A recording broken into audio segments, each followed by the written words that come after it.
Good morning, ladies and gentlemen. Welcome back to Word of Mouth.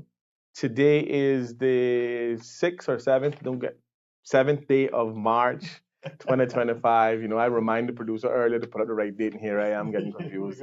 But I'm very happy to tell you all this morning. I have Mr. Phillip Ebanks in the studio this morning, broadcasting live. He is the representative that has declared a nomination day for the District of Red Bay. So for all you Red Bayers, and I lived in Red Bay for a couple of years, and I know there's a lot down there that I know very well. Mr. Ebanks is here today to just give us a little small overview on how he see things and what got him over that political fence, what made him jump on that other side. Because if anyone knows Mr. Ebanks, he used to be a police inspector back in the day. I remember when he was police. Actually, I finished off as superintendent, but Well, there you who's go. going to quibble about titles? You see, I didn't know that. I stayed out of trouble long enough not to find out that part of his career. But Mr. Ebanks, we're certainly very happy to have you here on the show because our platform gives all candidates the opportunity to come in and just give us a overview on what you see some of the fundamental issues we facing and what got you to take that brave Yes. step forward. So if you could just introduce yourself to your Yes. public and then Thank you, dive right Mario. into I it. really appreciate the opportunity to be here with you this morning. And to all the good people in Red Bay and throughout the island, I thank you for considering my candidacy and what I bring to the table. I've been welcomed in so many homes in Red Bay. I'm really pleased with the kind of reception I've been getting, and I look forward to this opportunity to put my hat in the ring, so to speak, for the constituency of Red Bay. And thank you for thinking about me and considering me going forward. Mario, the question that you raise is a very good one. Why am I running? Yeah. And it's something that every member should be answering Agreed. unequivocally. I've been in politics, but not in politics for the last 40 years, in the sense that I've never ran for election, but I've always had my views out there. I've always been in support of good things for Cayman. And the last time around, I supported the opposition to the current incumbent for Red Bay. And this time around, as we looked out in the field, I decided that I would be the person that would come forward and put myself forward to represent Red Bay. So there's no misunderstanding as to the state of the government and what is accomplished over the last 4 years. Very little. Everybody acknowledges that. Even the incumbents acknowledge that they got very little done.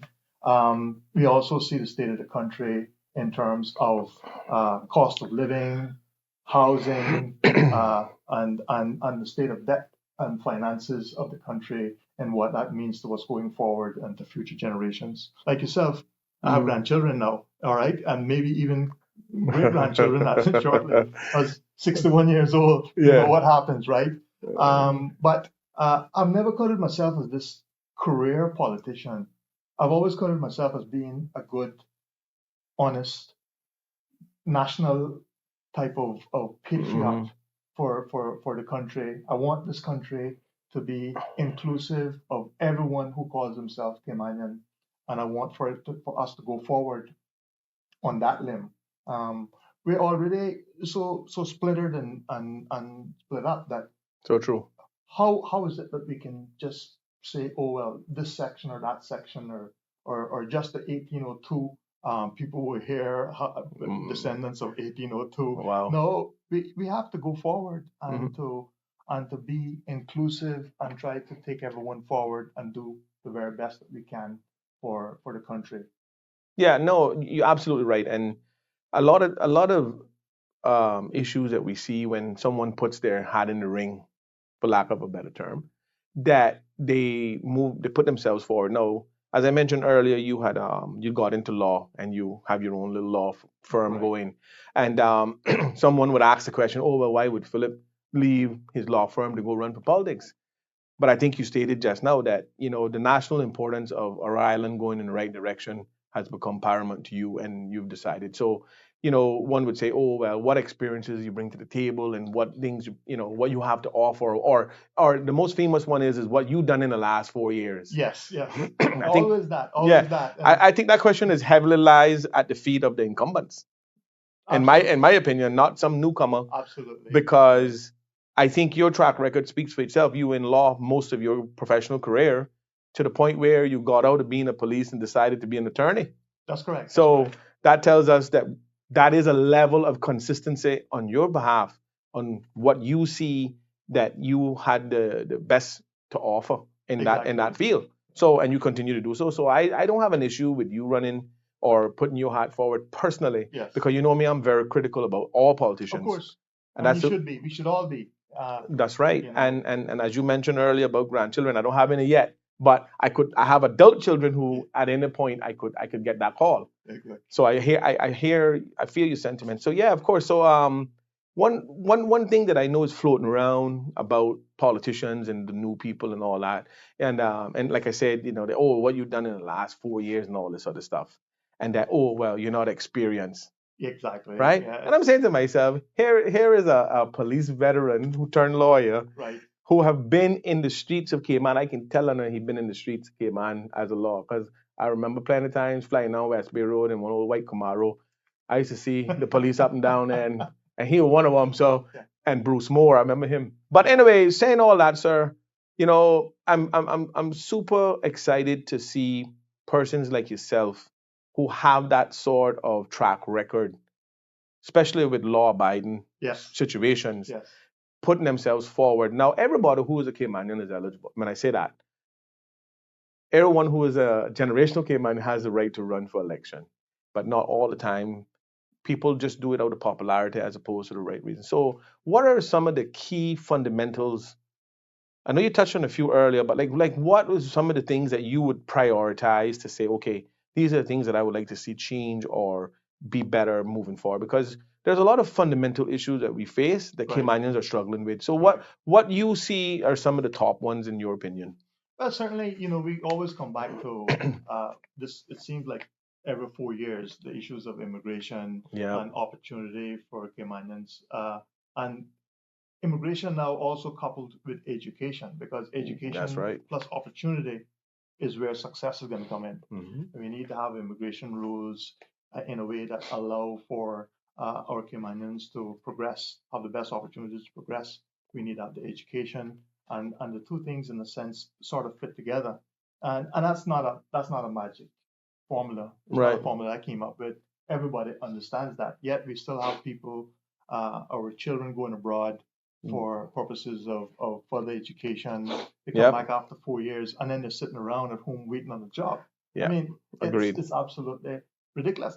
It's kind of taking our money, our taxpayer money, to send kids abroad, and then they're going to come back and you're not going to have a spot for them. They become disenchanted, and then they say, well, maybe where I was, maybe that's a good spot for me. Yeah. And then you couple that with other things that are happening here in the local scene, where housing is at an all-time high. If you can find a house, that's true. The stock isn't there. Yeah. So we need to bring housing down. We need to improve this connectivity between given education, right? I think that we do a pretty good job of sending people abroad. Yeah, we do. We do a very good job of bringing them back and fitting them in. That is so true. And that connectivity there is important. It's the ability to thrive.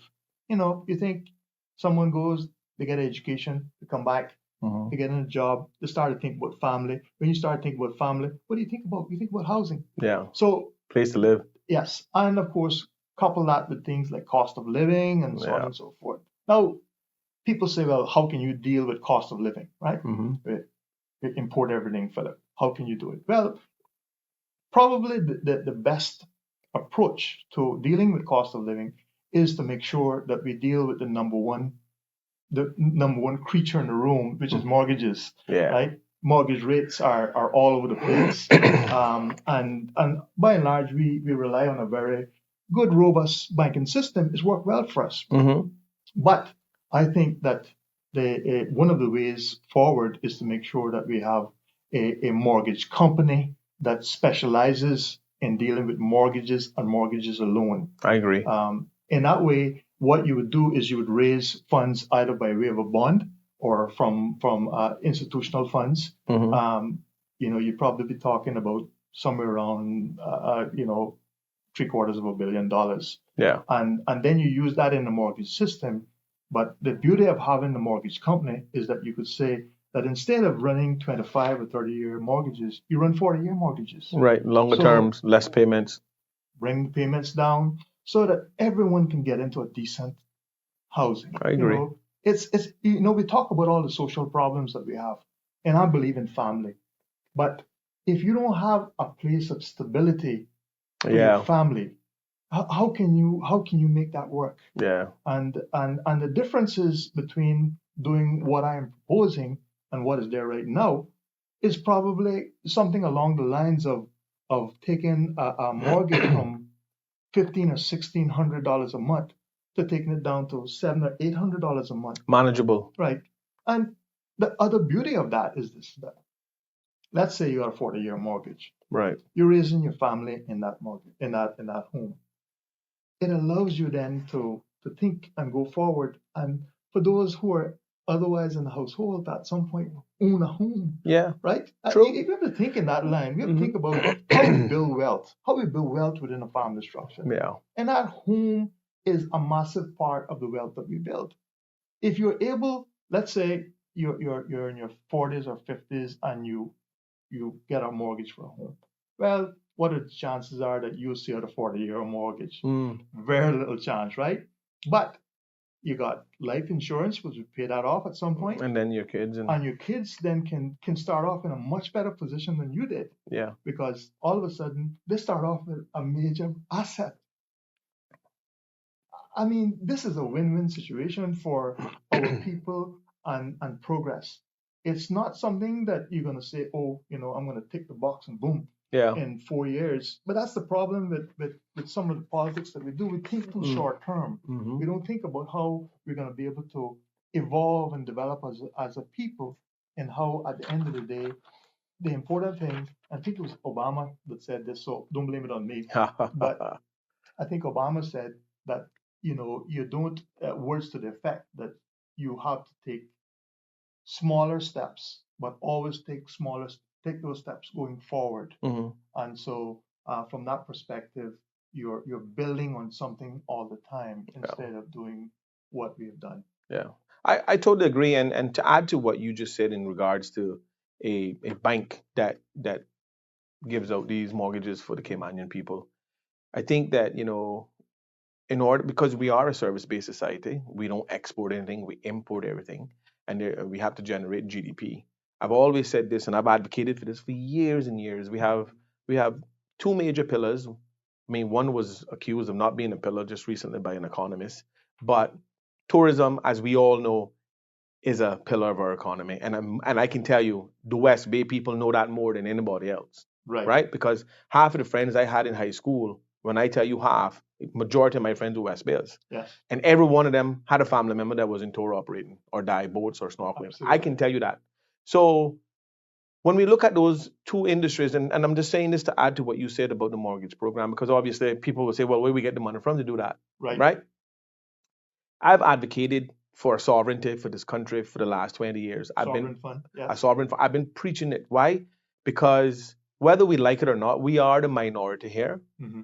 because we have this huge demand for labor force in certain areas in order to keep this island keep going the way we want it to That's go. right. I mean, it's not necessarily in the direction right at this point, but we still need bodies here in order to maintain this island We need to keep that economy moving, along. right? That's right. So when we look at the two major industries, which we call our pillars, financial service industry, tourism, there's very little revenue extracted from the financial service industry that goes into a sovereignty to look after the well-being and welfare of our people. And I've always said that there's around $3.5 trillion annually being managed on our shores in the financial service industry, and around 25% of that comes out for the service, to pay for the fees and the legal firms, the accounting firms, and the private banks and whatnot, the trust companies. If the government had 5% of that 25%, it doesn't affect the customer because it's already being charged by the institutions that are managing these funds. 5% of $3.5 trillion is somewhere around $1.5 billion. That could pay for what you just said about the mortgage program. That can have fund. That could have that mortgage program flush every year. That can pay for education. That can pay for healthcare. That can pay for a lot of things that we generate GDP for now. And yeah, so to your point, I totally agree. And then we can offer low interest fixed rate loans for mortgages for long extended periods of time. Why? Because the funds are not a liability to the government. Right. It's coming from a mechanism that extracts funds to go into a sovereignty that is solely designated for that purpose to help generate wealth. And certainly when you say that bringing a mortgage from 1,600 to around 800, what a lot of people don't realize, what comes with that is that stimulates economy. Because when a person got more money in their pocket, now they can go to the grocery store. Exactly. They can spend money in the society that boosts the economy. Exactly. So it's a win-win situation. I totally agree with that idea, Mr. Phillip, and that's the reason why I said what I took this opportunity to elaborate on that. Thank you so much. Not stealing any of your Thank you time. so So much. Yes. So yes. And certainly I understand. None of us are going to be the sole arbiter of ideas, Right. We have all got to explore every idea that we can, because I think that's what makes us as a society. I agree. It makes us productive. It takes us forward. So looking at all the ideas, all the way through, the idea of a sovereign fund is something that I think has merit to it. How we go about funding it is something that we need to be obviously careful and thoughtful about.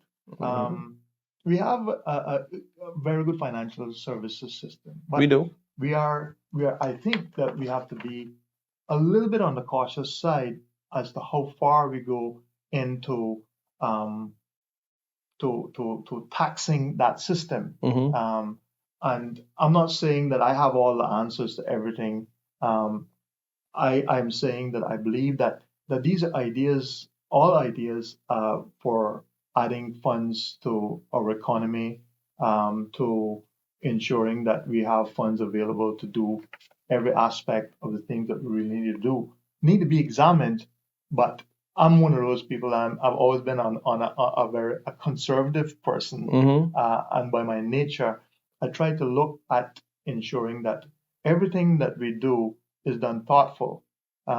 You see it so often that we do knee-jerk reactions and we spend money galore on something, and the population says, "Well, why did we spend so much on that?" And so, in the same way that we're moving forward and looking at what the real needs are of the country and making sure we address the real needs of the country in a real way, I also want to look at how we address how we get income and how we deal with all the things that need to be funded in a real positive way.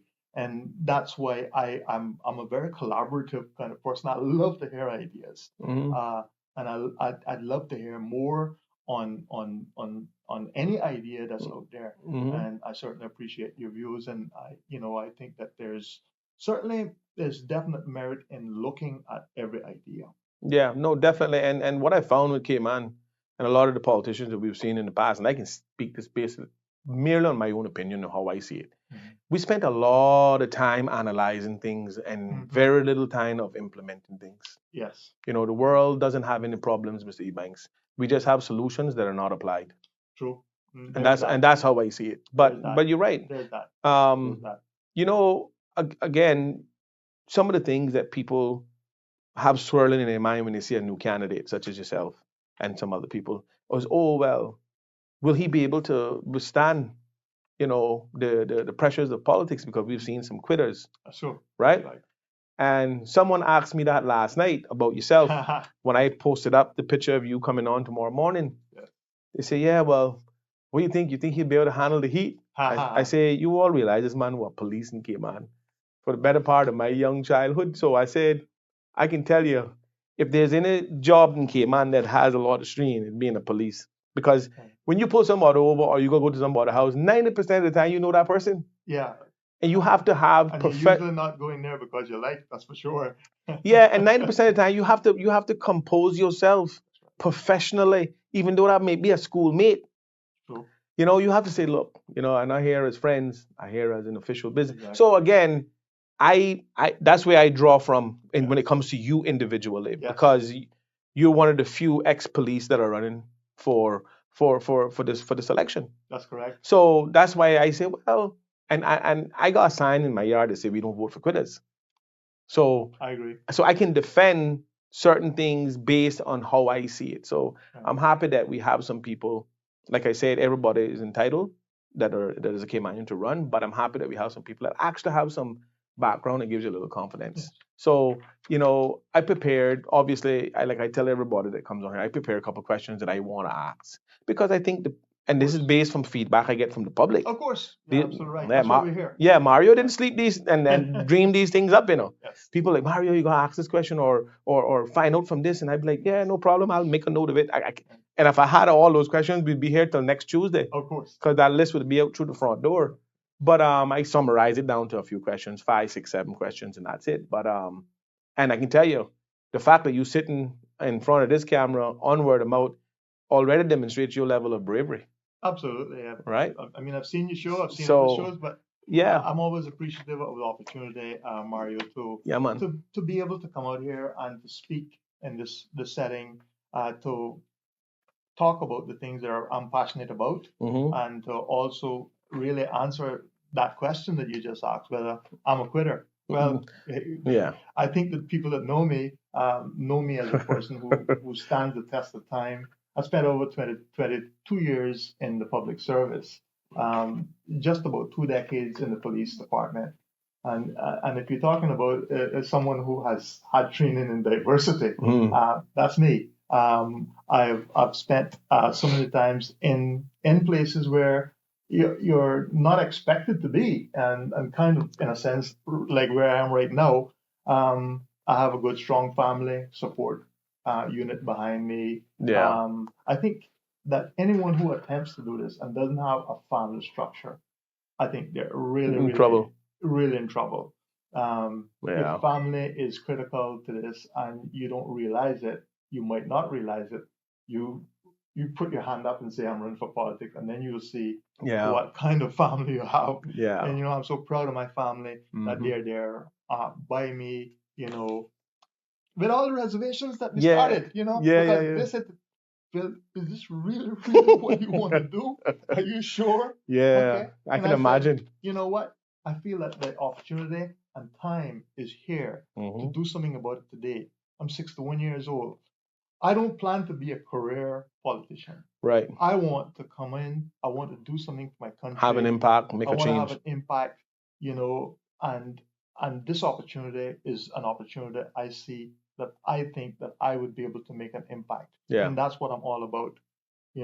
I want to deal with housing, and in particular in housing and cost of living. I think it can all be things that kind of fit in the same box and move it forward. Education is obviously important to us, and so is immigration. But if you compile the sum total of the box of 4 items, right? They fit together in a way. We need regulations to deal with immigration, to make sure that we don't have situations where, for example, people are coming back to coming back here after education or just being abroad and not having a fair opportunity to get in. And some of that is with timing. Some of that is with ensuring that as work permits come up to expiry, I think the way we're doing it wrong is doing 2 weeks in advance of expiry. I think it's wrong. Yeah. I think what we should be doing is doing 6 months in advance, because in that way, if you are in a job and you're saying, well, you know what, I think I'd like a change, you have advance notice that a job is coming up. Right. And then you can apply. Agreed. You can say, hey, I'm not an inexperienced candidate here, just out looking for a job for the first time. Right. I'm someone who already has a job. I'm someone with experience, or I got 6 months in which to kind of, get my resume together. Agreed. To see But what, when you do it 2 weeks in advance, two different, it just means that someone who probably would really have done a good job and been able to meet the requirements of that job, he's not going to get the opportunity because he say, how can I leave my job and do all this stuff in 2 weeks? I can't. Yeah. So it's okay to do it 2 weeks in advance because when you're looking at it for a newcomer, but if you're looking about opportunities for Caymanians who are already in the workplace, who want the opportunity to thrive and move, you need to do more advanced notice of when things get. That is true, and that makes perfect sense. And some of the issues that we've faced in many institutions here in Cayman is succession planning. Mm-hmm. And how do we do that transition, and how do we bring other Caymanians in? And you touched on something earlier about kids getting education and coming back and not placed in different things.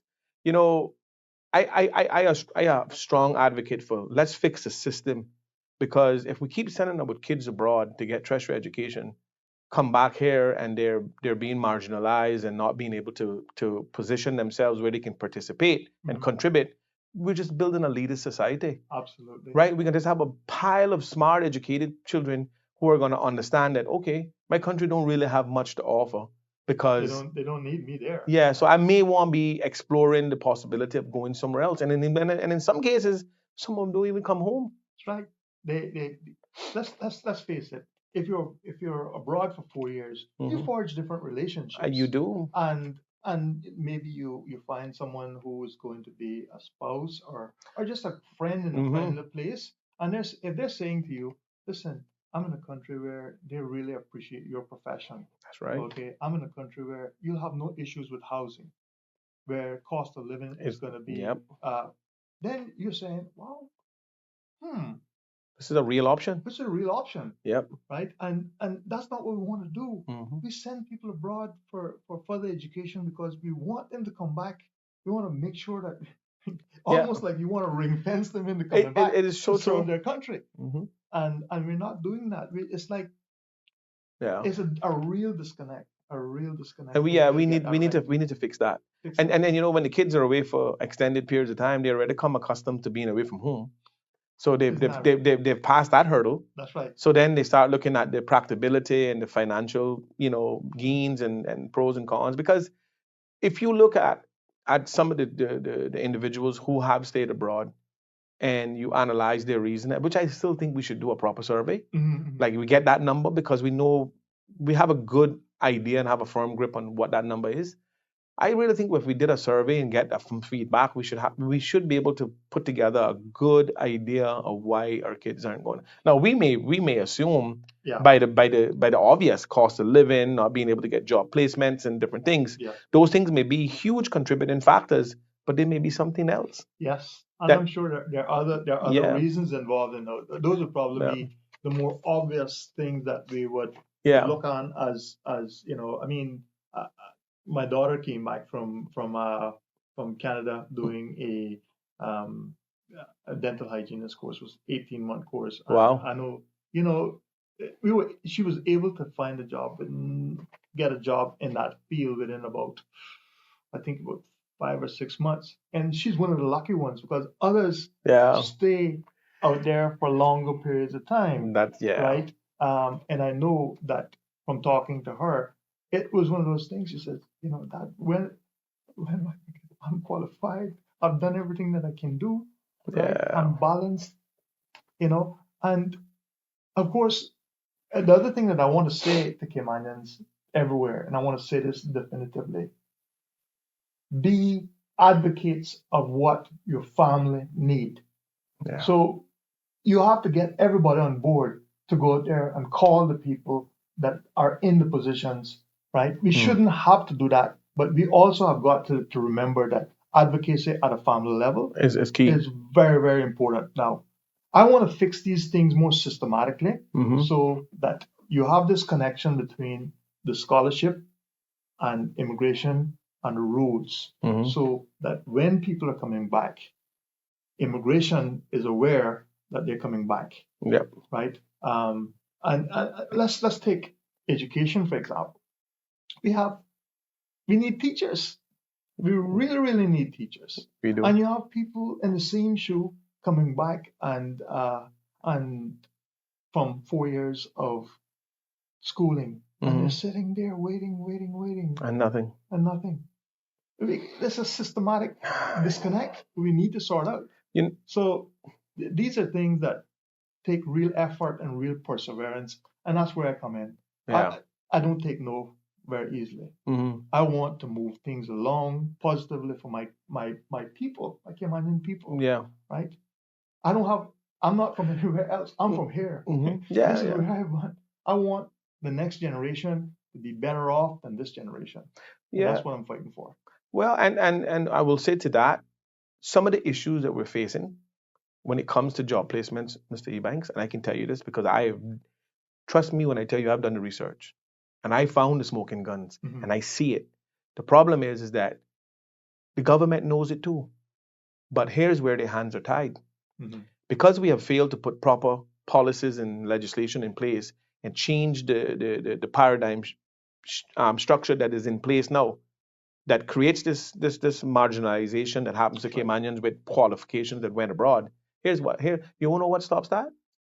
Revenue that is generated from the permits that are It is a given. problem. We have become Dependent. a succulent cow which has relied on the dollars and cents that are being made from these processings of permits and stuff. And I can tell you, and when I say that, I say that very, very lightly because I don't want anybody to feel like I am anti-work permit holders, because I'm not. We need work permit holders in the Cayman Islands, but we need them to a pivot balance that does not marginalize the Caymanian workforce. So hiring a Caymanian generates no revenue.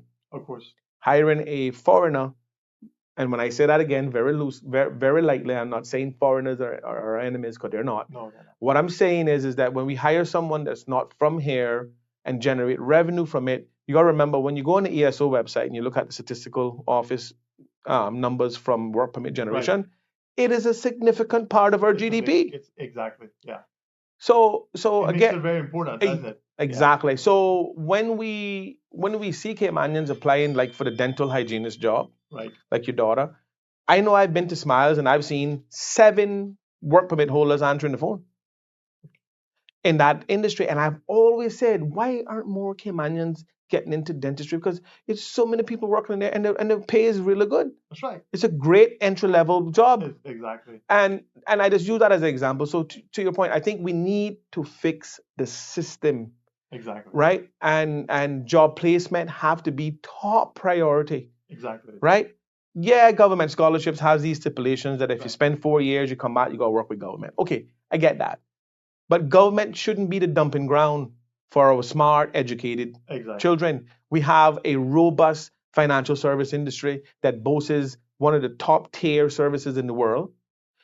If a person decides to go out and get training in that field and come back, there should be no problem with a usher in for them to be placed. So again, to your point, so I'm glad that you mentioned these things because, most politicians talking about, fixing potholes and putting speed bumps and street light out. And I want to make sure that the good people of Red Bay know that I am going to fix those things. Yeah. I have every I have it in my brochure. It's one of those things that on a constituency level, I am very passionate about. I live in Red Bay. I've been living in Red Bay for now over the last 30 years. In my current location, over 15 years. So all of the things that face normal Red Bears, I face them on a daily basis. Yeah. The lack of drainage, the ability to have traffic calming devices throughout the district, and also a part of my brochure and objectives for Red Bay is to have a strategically placed camera system, video camera Gotta system have that throughout the constituency. Yeah. Because I think that this is harkening back from my experience as a policeman. The more we can harden the constituency against negative criminal outcomes, and cameras do a wonderful job of doing that. It's the Mm-hmm. policeman who's there Yeah. when there's no policeman Yeah. No, you're to right. say who's going and who's coming. I think that that is going to be massive for us to implement a proper system in that Mm-hmm. regard. I have some other ideas about traffic and traffic congestion, and certainly one of the things that I believe will make a massive difference is what we call fair opportunity traffic lights Mm-hmm. coming out of the major side roads, the major roads for the Yeah, district. I know exactly what you're talking Um, about. Yeah. the idea being that we need to improve safety of the whole thing, and certainly if you can put yourself in a position where you, I mean, all of us have been where we approach a traffic light, Mm-hmm. Oh yeah. even though we know we have to wait for a second or a couple of minutes or whatever, we know it's going to come. Mm-hmm. We know our chance is going to come. Yeah. We're not going to You're in a rush queue. out there because we say, oh, well, boy, I'm not going to get opportunity to get to work this morning unless Yeah. I'm really aggressive. So I think traffic lights bring the temperature down a little bit, make Mm-hmm. things a little bit less stressful. And even though you may say, well, it wasn't a major difference in the time that I spent, you're still in a less stressful environment while you're Yeah. doing it. And I think the safety element of that really, really is something that I believe that will help us. We have I issues at significant junctions there. Selkirk is one of those. You know, people are yeah. having to still turn left and go up. I think we need to re-examine that and see how best we can sort those things out. I agree. There's things that I'm looking at with NRA to make sure that I have a more in-depth understanding of what their proposals are for the future. Moving forward, yeah. You know, I'm also out in the I'm out in the private primary school there, Mm-hmm. because the Red Bay Primary School is, you know, it's pretty good in the way that it's progressing, you Right. know, and it has a good standard, you know. Mm-hmm. I think that a lot of progress has been made there, but I always believe in this principle that a good leader takes things from doing poorly and help them to do well, Mm-hmm. and things that are doing well to do better. To do better. Agreed. So, you know, there's room for improvement. We have the education system is under a lot of stress now. It is. We're having issues where a lot of teachers are coming out of the profession. They don't Wow. want to. They don't want to be a part of it, and it seems that a part of it is the amount of background statistical stuff that they have to do, right? I read a report the other day where they said that teachers spend just under 50% of the time teaching. I mean, Really? that's a crazy statistic. That's a staggering. That's staggering. That And is. how do we get teachers to I got to teach? dive into that. How teachers to teach more of the time? I think Yeah. 49 point something percent. Wow. That's interesting. That's an interesting And fact. so, how do we get that? And how do we get teachers, Medicare minor More teachers, motivated, yeah. yeah, and they just feel, you know, a lot of teachers have said, I love to teach, I want to teach, but this burden, a very burdensome system of statistics and record keeping Mm-hmm. is really distressing for me, and I want to. They decide that they move off into the fields. But we got to discover these things and try and figure these things out Right. and make sure that as we take care of our education and we get the very best possible teachers so that we can get good outcomes. Yeah. Well, two quick things on the tail end of that I wanted to mention, and we have a question from one of our viewers, Wonderful. a comment. One, you answered my question that I was going to ask next when you said you lived in Red Bay for a certain amount of Yes. time, because that was going to be one of my questions, Yes. like, you know, what encouraged you to run for Red Bay? Because I wasn't 100% sure where you lived, Right. because we've seen politicians run in Right. a district Of and live in course. another district, so Of that's course. why it's a reasonable question. And the reality is that we're carved up into these little niches, right? We are. But sometimes it's one fence away. Yeah, And you're right. you travel. I mean, if you traveled anywhere along that whole Georgetown East, Mm-hmm. Red Bay, Prospect, Yeah. going up, you're encountering the same type of neighborhood, the same type of Yeah. conditions. You're passing the same people at Mhm. the traffic junctions. We're all affected. Yeah. So it's it's one of those things. It's one of those things, yeah, because I've seen, I can tell you from experience, when you go down in Newlands, as you turn on that Hearst Road bypass Mhm. in front of my house, on the left side is Newlands, on the right side is Savannah. The same thing happens So- in my constituency, is that you go down the road, it carves out part of the lane. So I happen to be in part of the lane. I'm the only house on on the part of opposite lane on that side. side. Oh But then Lord. you go down the road, Mhm. and what you find is as you go down the road, Marina Drive, everybody on the left is Mhm. Red Bay, and everybody on the Right right, is Prospect. Prospect. Yeah. And then you kind of carve in and you go into Patrick's Island. Yeah, I gotcha. You know, Um, it's disjointed. It tried to get this equal amount of people as Yeah. opposed to it is disjointed. It's disjointed. I think that we're going through this electoral process effectively for the third time. Yeah, I don't. We really need to have a look and see if this electoral process Works for us. works for us. Yeah. And we've had a good time to really look I at it now. agree. And I have my personal preferences, but I don't want to color that. I think No. we need to look at it as a country Mhm. and get being as inclusive as possible in our process Mm. and I agree. recognize where we've had deficiencies so that we can move it forward in Well, a meaningful way. And that's what a good democracy looks like. Yes, people don't understand that the Constitution is a living, breathing document, Absolutely. and it should be adjusted periodically in order to suit the needs of the country and the people, and it shouldn't have any hindrances in it. Right. And that's why it's a living, breathing document. So you're right.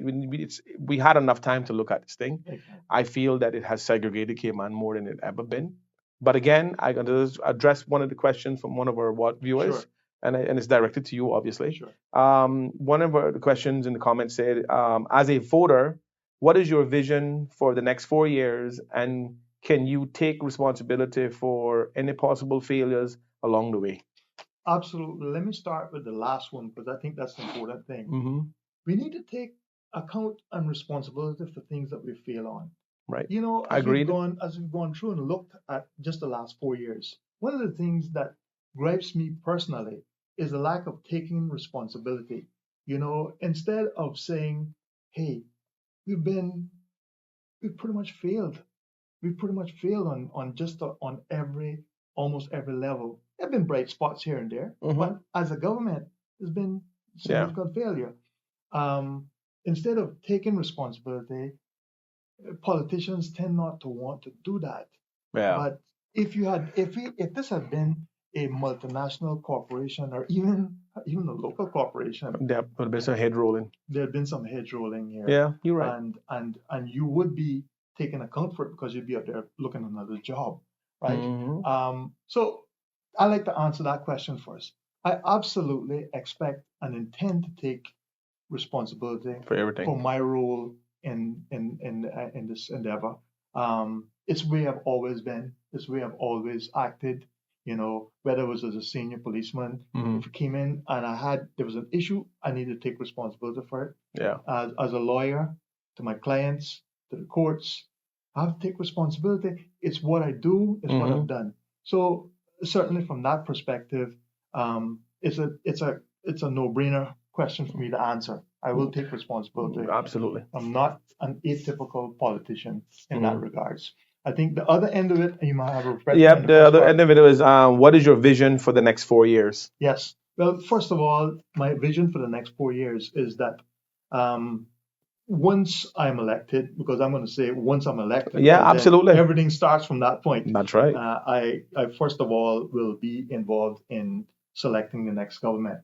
And what I want to make sure that I am clear on is that come the 30th of April, we're going to have 19 constituencies selecting their MP.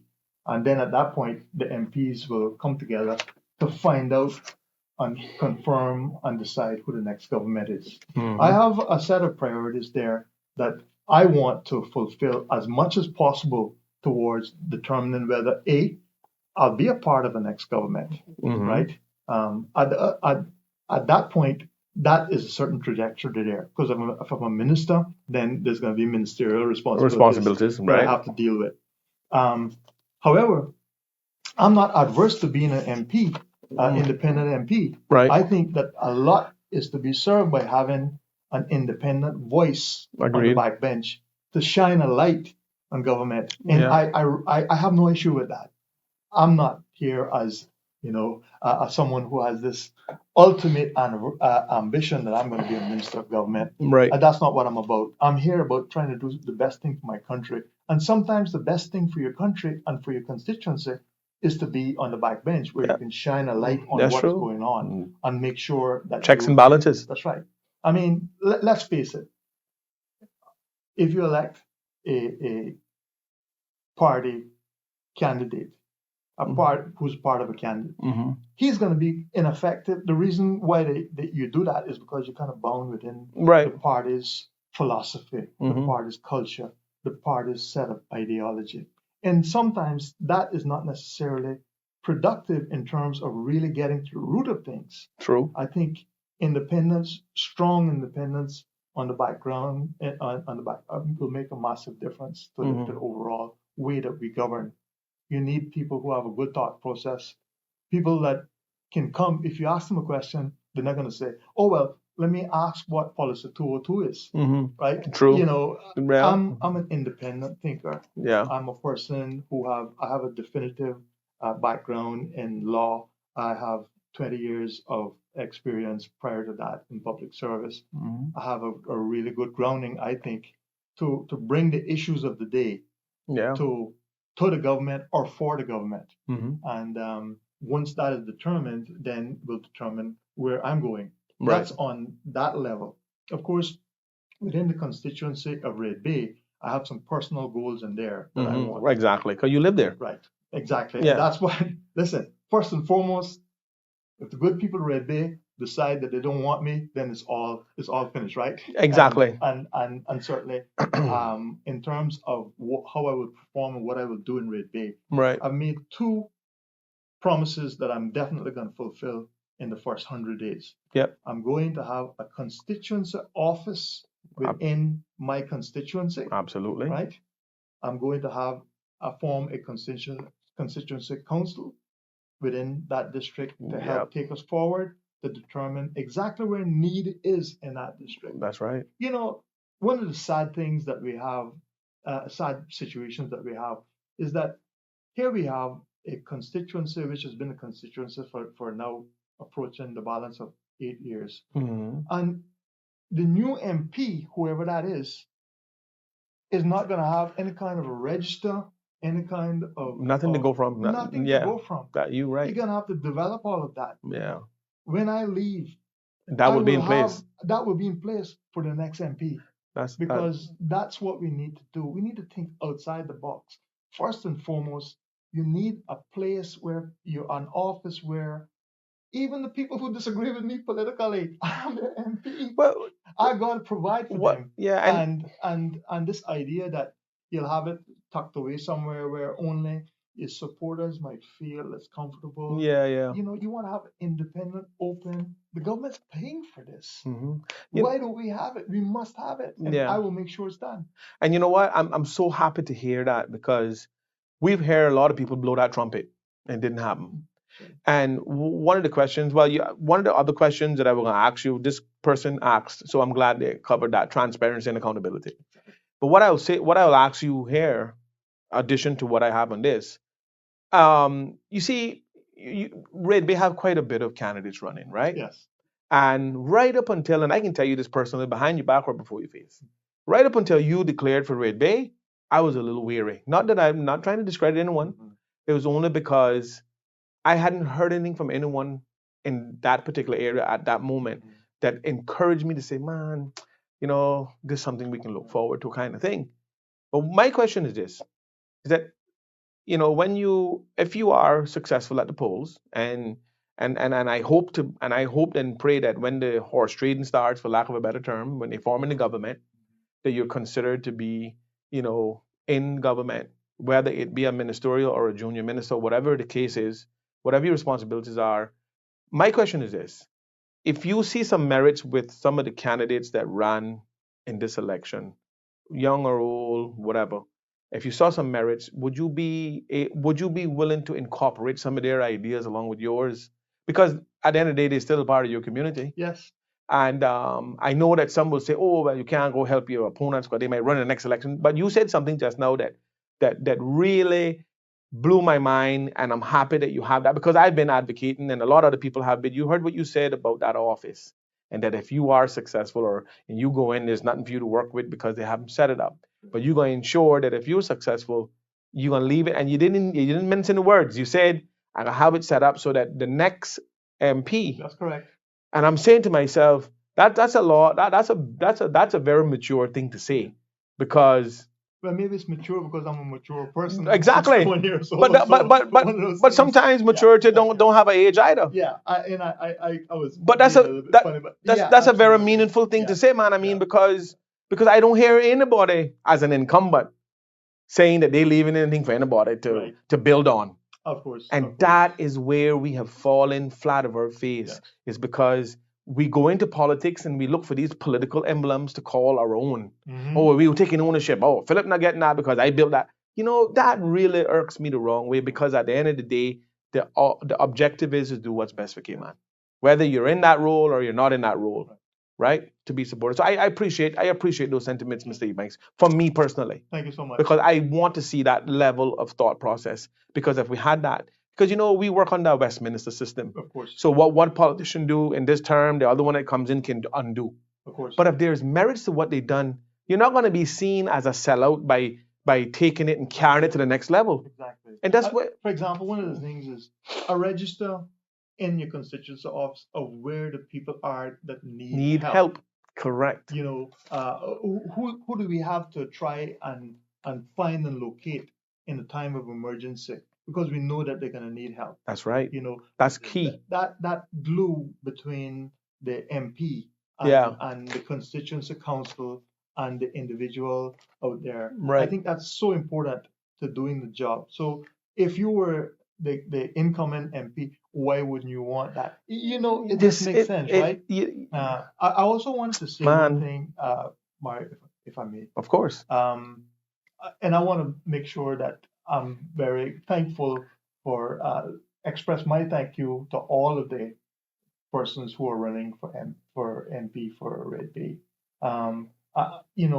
Like you, I know what it means to put yourself out there in the middle, and we're all in fact new candidates. None of us has run for Parliament before, and I wanted to just simply say, as a Red Bay citizen, as a Red Bay resident, I'm grateful that you put your foot out there to offer your services, and I wanted to wish you all well in this journey, and you and your families to know that come the 30th of April, the outcome is the outcome, and I want to embrace that outcome and be a part of whatever my position happens to be in the outcome, and to move forward to ensure that we have the best possible chance of success for Red Bay.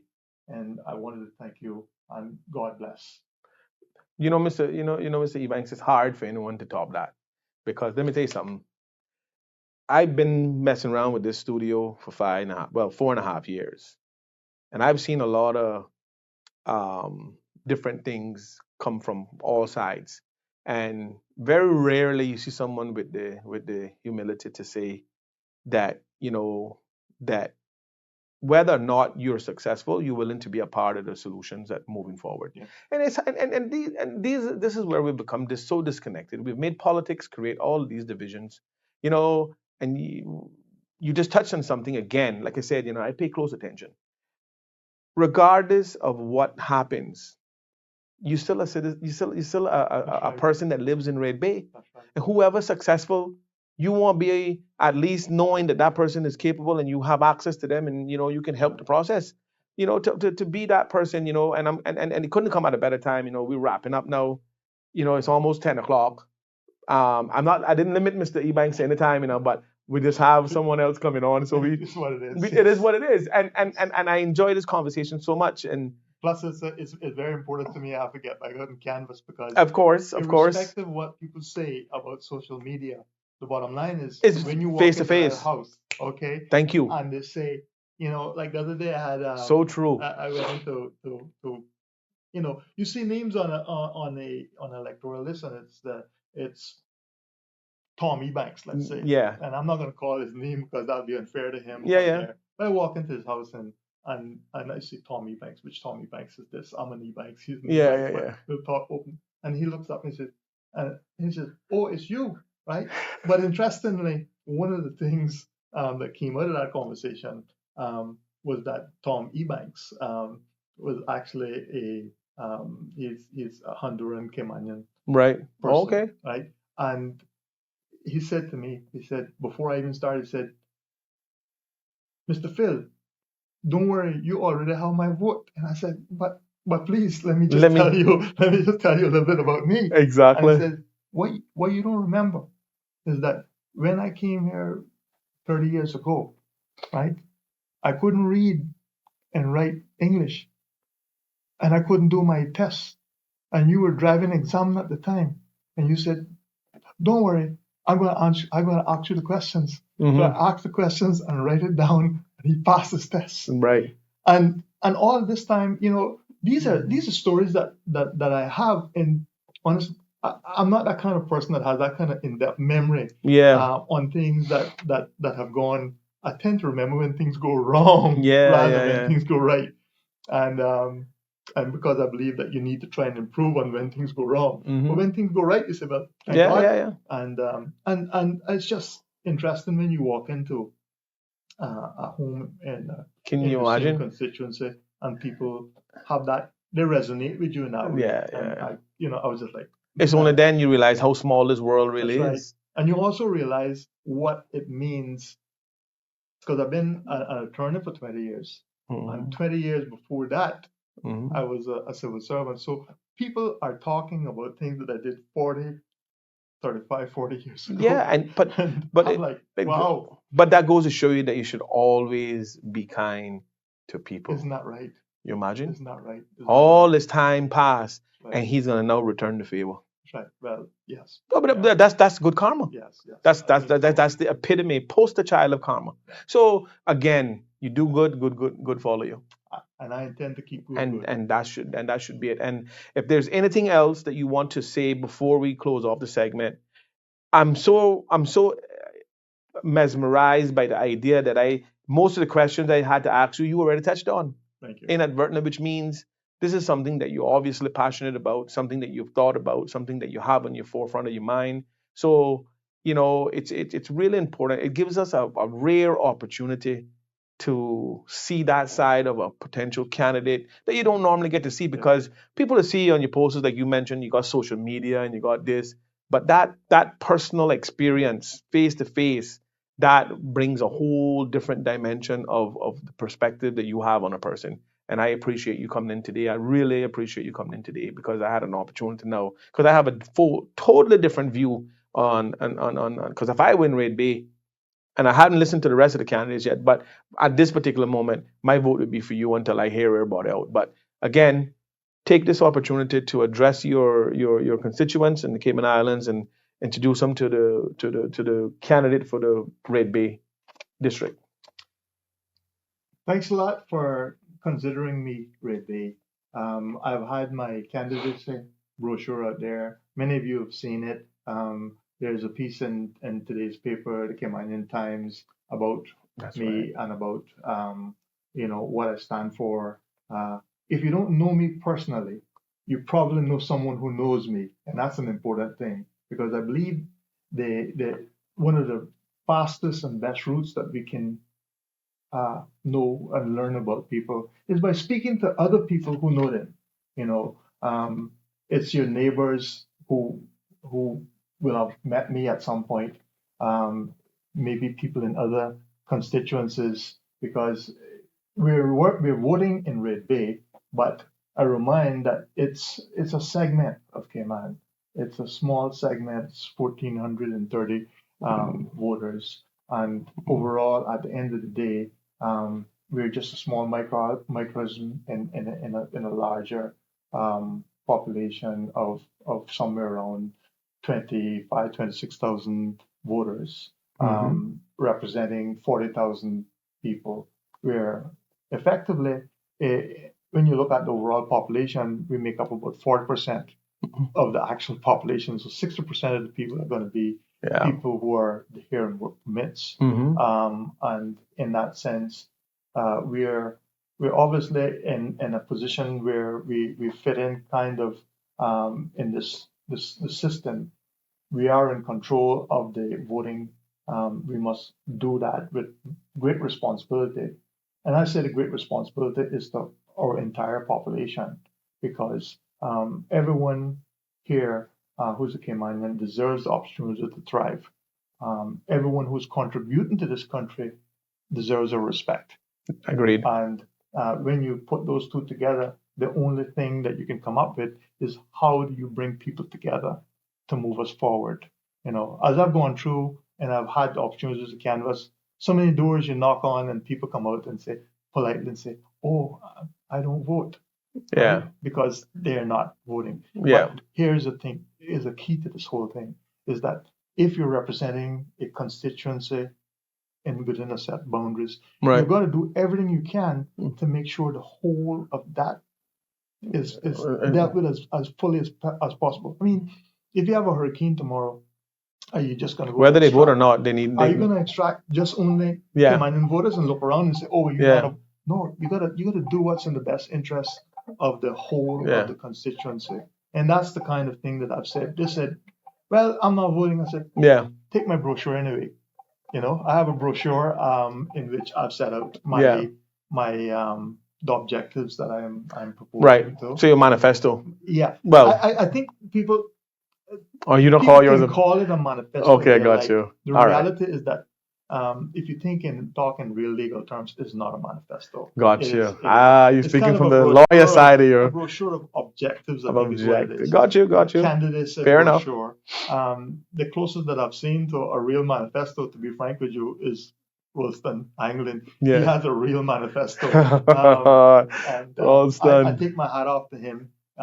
In terms of producing that in a way. Yeah. It shows a real grounding. In Mm. fact, if you even look at that compared to what the parties, which you would expect a party to really have Yeah. a solid manifesto, Well, he's done really well on well, that. And yeah, and on the vein of legality, are these parties really parties?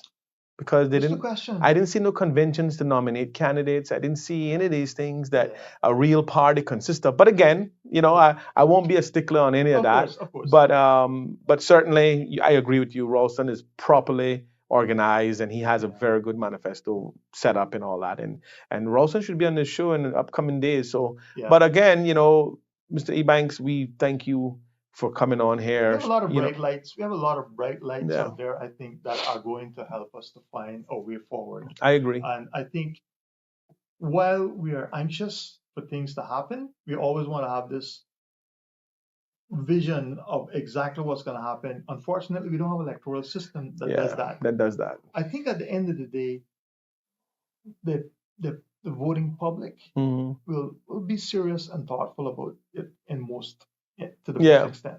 And we'll see arising out of that people with some degree of mandate to do things within their constituency and understanding and appreciate that they have to also contribute to the national issues.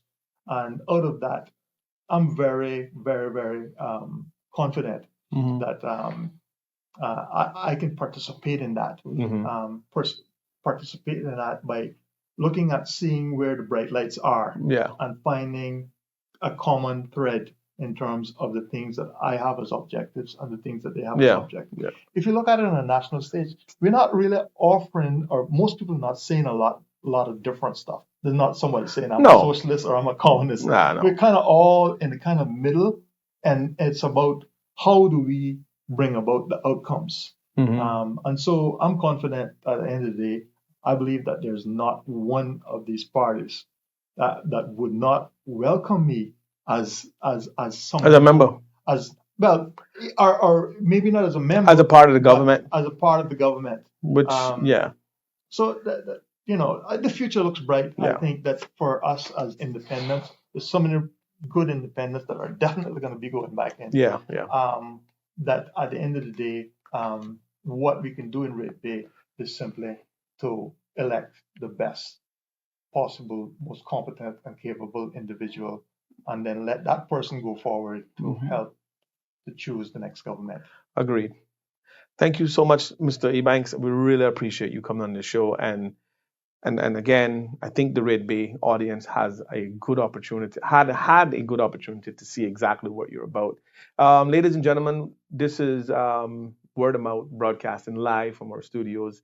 And in the next 15 to 20 minutes, we'll have Mr. Dwayne Sterling joining us on a separate segment for something very similar to what Mr. Ebanks just did here with us. So thank you all for tuning in, and don't forget to stay tuned for our next episode.